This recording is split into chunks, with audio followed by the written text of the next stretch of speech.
जवानों मैं आपसे मुखातिब हूँ, अगरचे जवानी मस्तानी होती है, जरा इस मस्तानी जवानी को तहज्जुद के मुसल्ले पे लाके देखो। क्या मस्ती चढ़ती है सजदों के अंदर, क्या लुत्फ है क़याम के अंदर, क्या सुकून है रुकू के अंदर। इस जवानी को मालिक की चौखट पे लाओ, फिर देखना कि ये जवानी कितनी लज्जत आफरी होती है, और फिर इस जवानी के बदले में अल्लाह ताला तुम्हें क्या क्या अता फरमाता है। अपने ख्यालात को काबू में करें, अपनी नमाज में यकसू हो जाएं। बड़े सजदे में हो और खड़े दुकान पे हो तो फिर सजदा सरूर बख्श नहीं होगा, फिर क़याम लज्जत आफरी नहीं होगा। तो अपनी नमाज को इस कदर यकसू कर लो कि जब तुम सजदे में हो, क़याम में हो, रुकू में हो, तो सजदे, क़याम और रुकू की लज्जत तुम्हें हासिल हो रही हो। वो आदमी जिसमें तन्हाई में अल्लाह का जिक्र किया, अल्लाह को याद करने बैठ गया, कोई देखने वाला नहीं था, वो तन्हा था, अपने बंद कमरे में था, अपने रब को याद किया।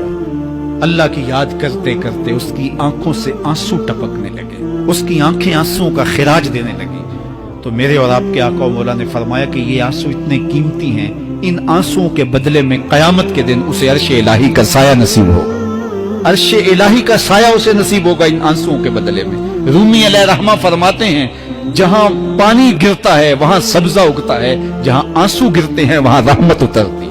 तो इसलिए जो अल्लाह की याद में रोने का लुत्फ है और अल्लाह की याद में आंसू बहाने का अजर और सिला रखा गया है, ये गुनाहों को धो डालता है, ये अंदर की सफाई और सुथराई का सबब और जरिया है। मेरे और आपके आका मौला ने फरमाया, रातों की तन्हाइयों में उठ के कुरान पढ़ा करो और कुरान पढ़ते हुए रोया करो।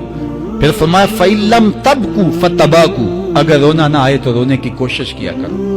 हजरत दाता गंज बख्श अली हजवेरी से एक मुरीद ने कहा, हजरत अगर रोने की कोशिश करें फिर भी रोना ना आए, फरमाया फिर अपने मुकद्दर पे रोया करो। तुम इतने संग दिल हो गए हो कि तुम्हारी आंखें आंसुओं का खिराज नहीं देती। जो रोना नहीं जानता वो अल्लाह की रहमतों को और अल्लाह की करम नवाजियों को कैसे समेट पाएगा।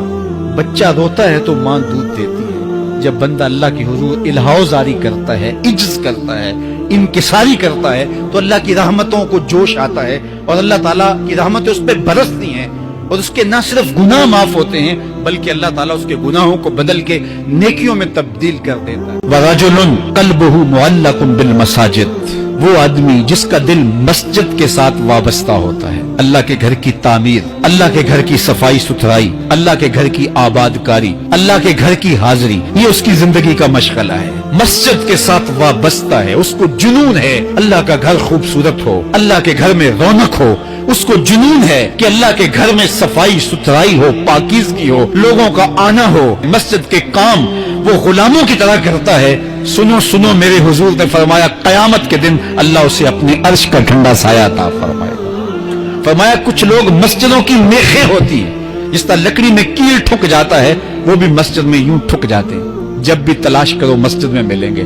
फरमाया जब वो बीमार पड़ जाते हैं, अल्लाह के फरिश्ते उनके घर में हाल पूछने जाते हैं। यारो, जवानी के अय्याम में मस्जिदों के साथ अपने आप को वाबस्ता करो, मस्जिदों की सफाई भी अपने मामूलात में शामिल करो। महीने बाद, 8 दिन बाद, या जब आपको फुर्सत हो, मस्जिद की सफाई का अपने ऊपर जुम्मा लो। किसी भी मस्जिद में चले जाओ, उसको साफ करो।